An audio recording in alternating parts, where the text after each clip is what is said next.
Hello, all of you beautiful beings, and welcome to the show. I'm Lane Smith Brown, and this is episode number 5 of the Unleash Your Life podcast. And today we're going to have a conversation about how impressions and stories get seared into our subconscious minds and why our ego thinks that familiar equals safe. This is a big foundational show, so you may want to take notes.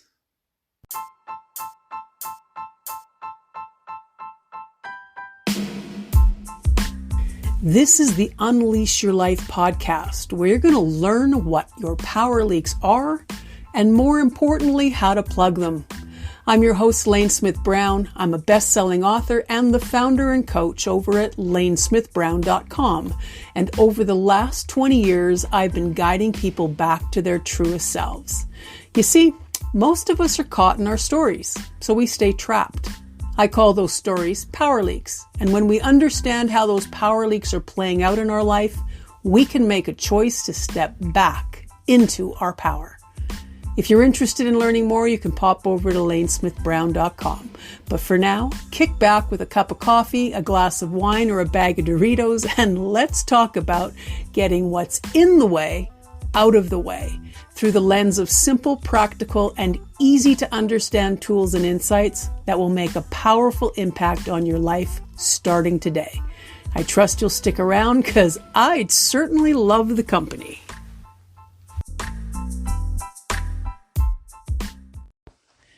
Welcome back to the show. I am glad you're here. I'm going to share something with you that has been incredibly helpful as I work through my power leaks. This show is about understanding how our minds take in information and file information, and how that system can leave you with the impression you're not making any choices at all. You're just drifting through your life. Well, truth be told, it feels like you're drifting because you are, but you don't have to drift, and there's a solution coming. By the time you're done here, you will have some knowledge and strategies to get you back in the driver's seat once again. So to begin, imagine you have a favorite uncle who you love and respect. And he tells you a story about being bitten by a German Shepherd when he was young. It was quite dramatic for him. It affected how he thought and talked about the breed. And his fear found fertile ground in your young mind, and you took in his belief that German Shepherd dogs were to be feared. They were dangerous, inherently dangerous. Now, fast forward 20 years, and you're on the lookout for your first dog. A friend mentions there's a batch of the sweetest German Shepherd puppies at the local pound, and if you want, they are willing to give you one as a gift. And they are prepared to go down to the pound with you this very afternoon so you can pick one out. You go straight to fear. Big, crazy ass, irrational fear. Your first reaction is that you would never bring a German Shepherd home.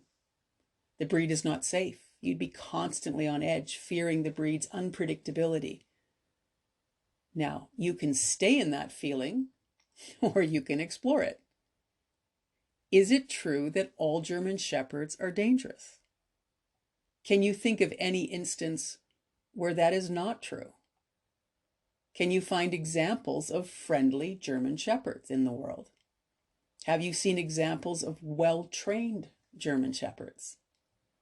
Is it possible that neglectful, abusive owners with bad or non-existent training habits make dangerous dogs? And would you be that kind of owner? Could you train or hire someone to train the puppy? And do you want that much work? With this level of exploration of your fearful and irrational first response, you're tapping into two things. First, you're establishing if what you believe is true. And if it's not true, then you have an opportunity to let it go at that very moment. It was just one person's experience. Now, you can choose to accept the puppy in this new state on the merit of its adorableness and not on the hand-me-down story or belief. And second, by asking these questions, you are establishing whether or not you really want to get that breed. Perhaps German Shepherds are too big, or they need too much exercise or require too much attention. If it's not what you are able to provide the dog, then you're ready to choose something different, but you're making a decision instead of just simply unconsciously reacting. All right, here's another story, and this one from my own life. My father didn't like Fords. I have no idea why, but he harbored such strong opinions about the brand. I never heard him articulate his reasoning, but I bought into his opinion completely. A couple of years ago, I was at a car dealership looking at some new vehicles, and I shared my opinion, albeit with a sense of humor, and the salesperson laughed. She said she had been exposed to the very same opinion, also from her father, and neither of us could see ourselves ever owning one. Isn't that crazy? We both knew it was not our own belief, and yet as grown women, we're admitting to each other that our father's influence was still affecting our car choice. We all have been exposed to many fear-based ideas, irrational notions like the inferiority of an ethnic group or political party, or that someone else's success can actually impede our own. Really, if someone else succeeds, we lose. Like, how is that even possible? How can someone's success make you less likely to succeed? It defies reason, doesn't it? But these are not uncommon beliefs, and they're not based on any kind of empirical data. When I was in grade 5, I was invited to a classmate's birthday party. I remember I was standing in front of the birthday girl declaring that she was going to hell because she was Catholic. My family was Protestant. Really? I really said that to her on her own freaking birthday. Well, I didn't stay long enough for a response. I sheepishly snuck off and went home with a confusing combination of self-righteousness and total embarrassment. Decades later, and having long since come to my senses, I told my parents that I had done this because I thought I had been taught this at home. They both looked at me dumbfounded and said, well, I hadn't learned that from them. I didn't argue. Where else did I pick that up from then? I didn't come into this world with that bias. I learned it from somewhere. I was in grade 5. I'm pretty sure I learned it from my parents. Although that may be a lie too. I would be willing to bet when we initially heard someone utter an ignorant and unfounded opinion, we had a little bit of a reaction that was uncomfortable or questioning. It may have felt like a sinking feeling in our gut, or it just sounded silly, embarrassing, or off in some way. When we let those statements go without challenging them head on, we become anesthetized to them, and they quite quickly become our own beliefs. And then we become the proud owner of an opinion based on a prejudice, or at the very least, not enough information. So the first story about the German Shepherd could have created a power leak of unfounded fear or unfounded bias.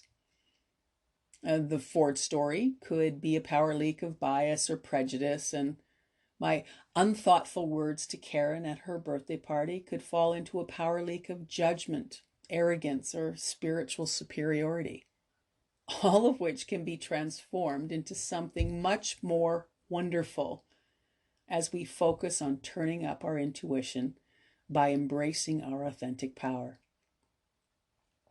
So with those stories in our mind, let's dive into why those experiences took hold and had us acting out with such conviction. When we get information from someone with authority, especially when we're young, like before we're in grade 2, the information simply goes in as good and true. Our little subconscious minds are wide open in theta brainwave state. So there can be no analysis. It just goes in as good and true. Now, let me back up and clarify my use of the term someone with authority. This was likely a parent, grandparent, or primary caregiver, but could as easily have been a sibling or a babysitter that's a couple of years older than you. My goodness, Diane Ball told me about sex when I was 5, and I still think about that misinformation, which now makes me laugh, but then simply terrified me, and I believed hook, line, and sinker for years. Diane had authority because her older brother had told her what she told me. Now, that authority can have extra weight when the individual has the ability to mess with your sense of security, like food, shelter, safety, or your eternal well-being. You know what that's code for, right? So someone with authority says something or something happens that has an emotional jolt attached to it, like fear or embarrassment. And your subconscious mind takes it in as good and true. Now, stop for a moment and take that in. It took everything in as good and true. Everything. Team allegiances, cultural traditions, religious instruction, political affiliations, whether you were smart, silly, sassy, inconvenient, too loud, too quiet, too funny, or not quite funny enough. None of this needed to be questioned. You just took it in and went along for the ride. It's also why my family eats ham at Easter and turkey at Thanksgiving, and some still get upset that Kelly and I eat curry at Christmas. Lord knows that's just wrong. We pick up what to do and think and feel about almost everything in those early years. We took in every experience, feeling, overheard conversation, and subtlety and filed it as good and true. In those first 7 or 8 years, nothing got evaluated and filed based on merit, accuracy, or plausibility. Nope, it just went in as good and true. If those misfiled ideas are never evaluated, they run your life. Every fucking part of it. And you and your experience are living proof. If your financial picture isn't as perfect as you'd like it, there's an old story playing in the background that's become a power leak. Your love life not what you long for? There's an old story playing in the background that's become a power leak. Your overall satisfaction with life, your sense of well-being or self-worth is less than the dream? There's an old story playing in the background that's become a power leak.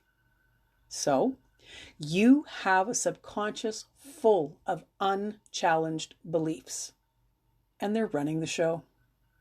They are choosing your jobs, your lovers, your mates, your bosses, your career, your friends. They are even influencing how you raise your kids, how you talk about yourself, and how you treat others. Now, if this feels like I'm a Debbie Downer here, don't worry. That's not where we're going with this. This is just setting you up to understand how you can change and grow. You got to know what the rules are. This realization moves you into a power position that will see you being much more creative in your choices moving forward. The more information you have about yourself, the more powerful you will become. So, on top of the taking everything in as good and true, your ego has developed an algorithm to make light work of any new information. It will accept only familiar ideas because it works from the premise that familiar equals safe. It's a bizarre formula, but remember, this subconscious decision maker and filer is around 7 years old. So who can blame it for making some crazy ass choices? Now, in all fairness to the ego, it was never built for this kind of reasoning. All it was ever designed for was to make you duck when something was getting thrown at your head, or run if something big was chasing after you, and there was no one slower that you could just throw in as a distraction. I suspect we were not nearly as kind and evolved back then as we are now.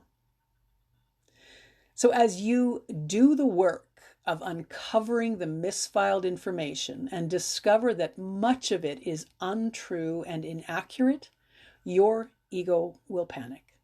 Guaranteed. And here's why. As you move toward things that feel different and new, the ego assumes you are no longer safe.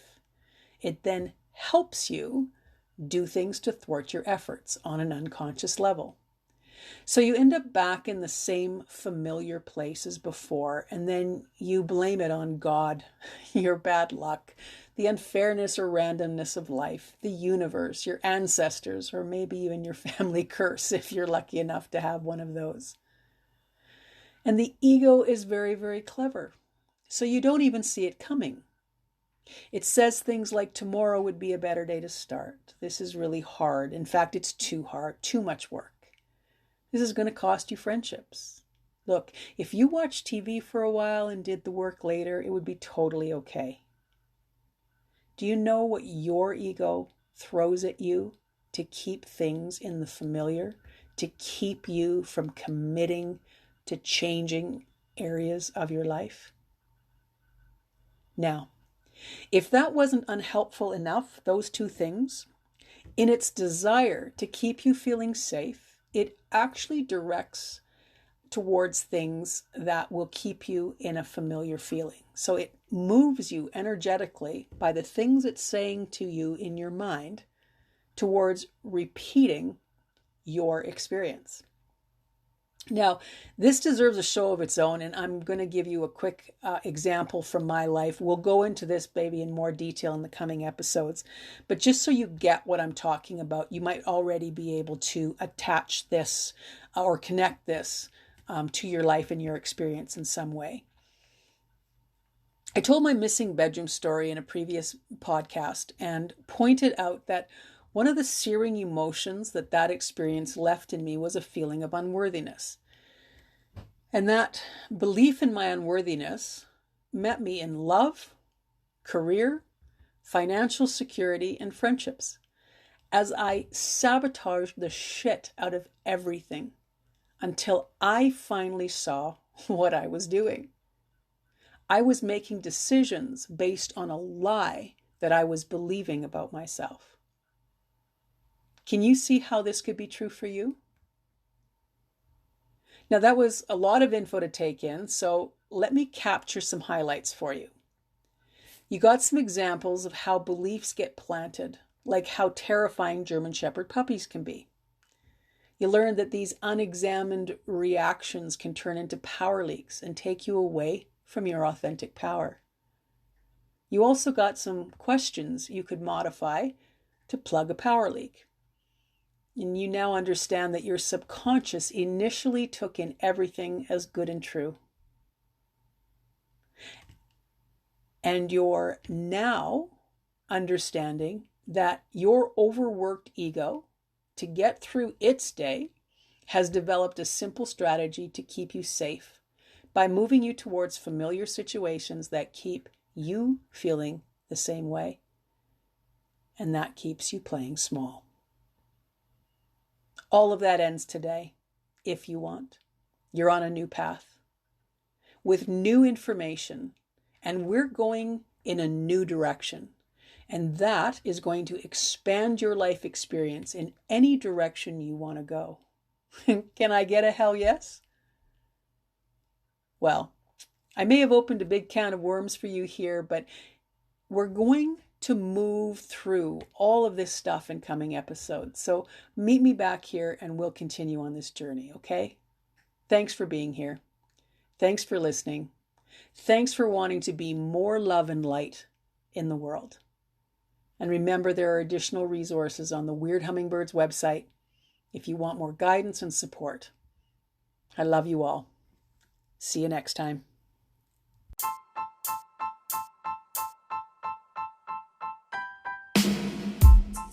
Well, I hope this show rocked your world a little bit. If you're ready to take this learning to a whole new level, pop over to lanesmithbrown.com and sign up for our weekly Wild Wonderings email, and check out the coaching options as well. Oh, and if you haven't already, subscribe to this podcast, will you? It's how we get these tools into the world and change the world for the better. Ta for now.